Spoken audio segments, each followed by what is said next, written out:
J-Stone kiribata amaboko, urukundo ruvuye ku mutima.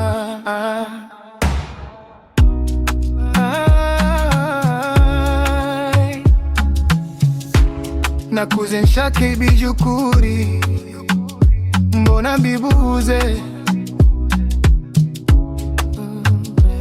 ariko maso yawe atuma umutima utera neza. Iyo mpamagaye numva isi yasetse, ijwi ryawe riba umuti, umutima ugakira vuba cyane.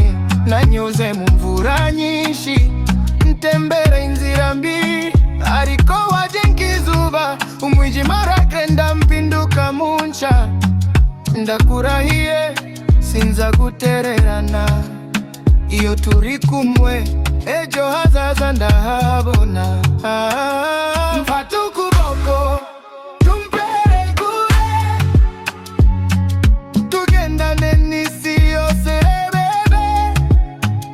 Mfata ukuboko tumpere kure, urukundo rwacu rurenga imbibi zose. Mfata ukuboko ndumpere kure,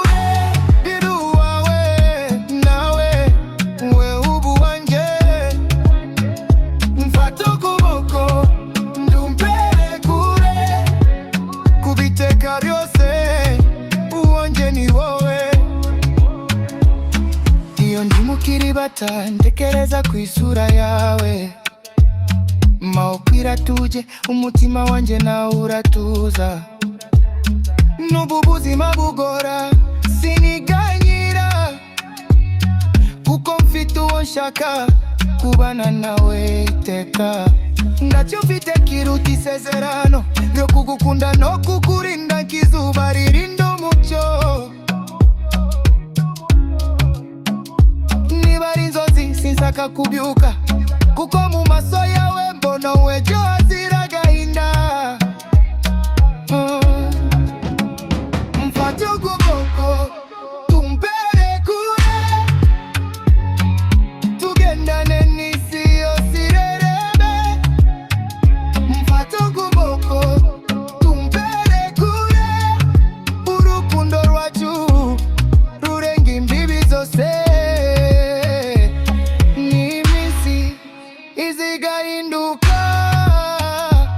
Ni amajwi y'abantu bazakatuyobya, nzaguhitamo buri gitondo, kuko umutima wanje wamenya utura.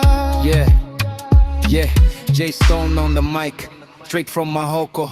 Navuye hasi mbona hejuru mu maso yawe broda, fake love diri ukugeza kumpera niburi ku ruhande rwanje. Sinatinya intambara nanyuze mu myanda, nabonye marira ariko urukundo rwawe runca ntege mbingi nkota. Fata ukuboko twinjire mu mateka, J-Stone umwamikazi we forever ku rupapuro rw'ibihe. Fata ukuboko